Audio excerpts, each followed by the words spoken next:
Pakistan's Election Commission has once again displayed its open bias against the country's largest democratic party. Nomination papers for almost 90% of PTI's candidates, including Imran Khan, were summarily rejected. In the Pakhtunkhwa province, where the party has ruled twice and enjoys about 75% of approval rating, reports say almost 100% of candidates had their nomination papers rejected. Returning officers, which are government civil servants, while rejecting PTI candidates' nomination papers, approved almost 100% of Nawaz Sharif's party's candidates' nominations. Mr. Sharif has been disqualified for life by the Supreme Court of Pakistan and can never hold public office, thus nullifying any candidature in the elections. Many analysts have called his party the King's Party, as all efforts are being made to ensure a government led by Sharif forms as a result of the February 8 polls. The rejection of PTI candidates include all prominent members of the party throughout Pakistan, including Murad Saeed, Taimur Chhakra, Shahid Khattak, Dr. Yasmin Rashid, and many other former members of the parliament.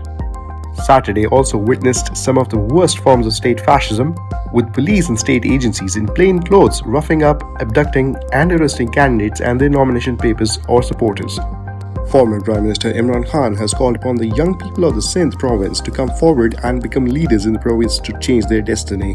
Mr. Imran Khan, who has been illegally incarcerated now for 147 days, sent a special message for the people of Sindh from his jail cell through his lawyers. Mr. Khan said, "Sindh is the country's most impoverished province, and it is where the reforms are most needed. Just because of one greedy, corrupt, and criminal family which has ruled for decades, the province has suffered. This family is an impediment to the prosperity of the province, since wealth and taxpayer money is looted only to blow it off on luxury trips and properties overseas, while the people of Sindh suffer. I call upon the youngsters of the province to become leaders and accept the challenges that comes along with it." Mr. Khan's message concluded, on February 8th, polling day, the people of Sindh must break the shackles of fear for the coming generations. The people of Sindh, and especially youngsters, will have to stop rigging and steer the country to a prosperous future. Pakistan Tehreek-e-Insaf leader from Sialkot, Umar Dar, was abducted from Lahore last night. Umar Dar is the brother of Osman Dar, the former special assistant to Prime Minister Imran Khan, who was abducted by Pakistan state agencies and tortured into defecting from PTI. After his defection, his mother Rehana Dar vowed to continue the family's affiliation with Imran Khan's party despite being a 70-year-old homemaker.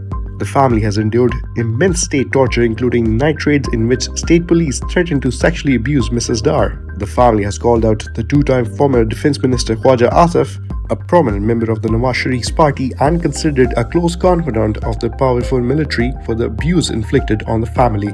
Mrs. Rehana Dar made a passionate appeal to the Chief Justice of Pakistan for the release of her son.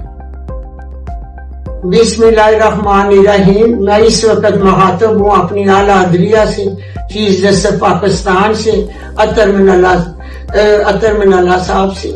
मैं वही औरत हूँ जिसकी video आपने देखकर notice लिया था। मैं आपकी शुक्रगुजार हूँ। अल्लाह ताला आपको हमेशा सेहत कामला में रखे। अभी मुझे पता चला है कि मेरा बड़ा बेटा उमर डार अगवा हो गया है और उसे उठा कर ले गया। मैं बहुत परेशान हूँ, मैं एक माँ हूँ।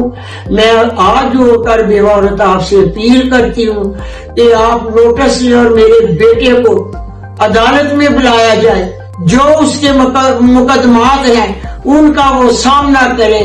ये सब कुछ मेरे साथ इसलिए हो रहा है कि मुझे इलेक्शन से रोका जा रहा है, मुझे पेपर जमा नहीं कराने देते और इसीलिए इन लोगों ने मुझे जोरपोक किया।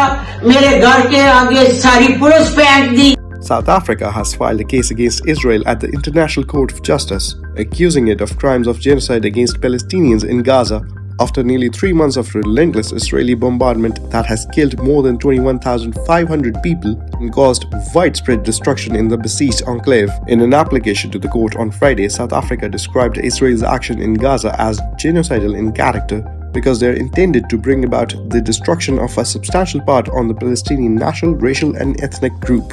The acts in question include killing Palestinians in Gaza, causing them serious physical and mental harm, and inflicting on them conditions of life calculated to bring about their physical destruction, the application said. The ICJ also called the World Court in a UN civil court that adjudicates dispute between countries. It is distinct from the International Criminal Court, which prosecutes individuals for war crimes.